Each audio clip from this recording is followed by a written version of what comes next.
کہ انسان کو ضرورت کہیں اور جانے کی ہے اور وہ جائے نماز پہ کھڑا ہو جائے اور سارا دھیان اس کا کسی اور طرف ہی رہے، اس سے نماز میں خشوع و خضوع نہیں آ سکتا۔ ان عبداللہ ابن ارقم قال قال رسول اللہ صلی اللہ علیہ وسلم اذا اراد احدکم الغائط واقیمت الصلاة فلیبدأ به، رواہ ابن ماجہ۔ حضرت عبداللہ بن ارقم رضی اللہ تعالی عنہ کہتے ہیں کہ رسول اللہ صلی اللہ علیہ وسلم نے فرمایا، جب کوئی شخص بیت الخلاء میں آنے کا ارادہ کرے اور ادھر نماز کھڑی ہو جائے تو اسے پہلے بیت الخلاء سے فارغ ہو جانا چاہیے۔ اسے ابن ماجہ نے روایت کیا ہے۔ رفع حاجت کے لیے پردے کا اہتمام ضروری ہے۔ ان انس رضی اللہ عنہ قال كان النبي صلی اللہ علیہ وسلم اذا اراد الحاجة لم يرفع ثوبه حتى يدنو من الارض، رواہ الترمذی و ابو داود والدارمی۔ حضرت انس رضی اللہ تعالی عنہ فرماتے ہیں کہ نبی اکرم صلی اللہ علیہ وسلم رفع حاجت کے لیے بیٹھنے لگتے تو زمین کے قریب پہنچ کر کپڑا اٹھاتے، یعنی بیٹھنے کے قریب اپنے آپ سے کپڑا اٹھاتے، کھڑے ہو کر نہیں، تاکہ بے پردگی نہ ہو۔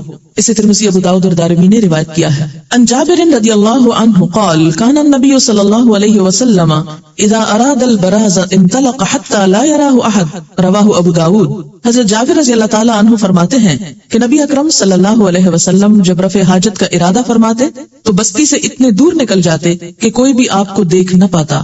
اسے ابو داؤد نے روایت کیا ہے۔ ایسے موقع پر تنہائی اور کسی کے سامنے نہ ہونا یہ بھی مہذب ہونے کی علامت ہے۔ آج کی بہت سی مہذب قومیں اس سے خالی ہیں، اس تہذیب سے، اس سلیقے سے۔ یونیورسٹی میں میری ایک کولیگ تھی، وہ چائنا گئی چھٹیوں میں، سمر میں، واپس آئی تو میں نے ان سے پوچھا کہ کیسا رہا، تو انہوں نے بتایا کہ باقی تو سب ٹھیک تھا لیکن ایک چیز کی بہت تکلیف تھی، اور وہ یہ کہ سفر کے دوران بعض جگہ پر ایسے پبلک ٹوائلٹس میں جانے کا اتفاق ہوا کہ جہاں پردے کا پوری طرح اہتمام نہیں تھا، اور اس چیز کی بے حد تکلیف ہوتی تھی کیونکہ ان کے ہاں اس قسم کی شرم و حیا کا خاص تصور ہی نہیں تھا۔ لیکن اسلام ایسے مواقع پر یہ ادب سکھاتا ہے کہ انسان دوسروں کے سامنے نہ ہو، اور اس میں ایک حکمت، ایک بات تو شرم و حیا کی ہے ہی، لیکن دوسری حکمت کیا ہے کہ اس سے دوسروں کو اذیت بھی ہوتی ہے، تو دوسروں کو اذیت سے بچایا جائے۔ مٹی کے 3 ڈھیلوں سے استنجا کرنے کے بعد پانی استعمال کرنا ضروری نہیں۔ ان عائشہ رضی اللہ عنہا قالت قال رسول اللہ صلی اللہ علیہ وسلم اذا ذهب احدكم الى الغائط فليذهب معه ب3 احجار يستطيب بهن فانها تجزئ عنه، رواہ احمد و ابو داود والنسائی والدارمی۔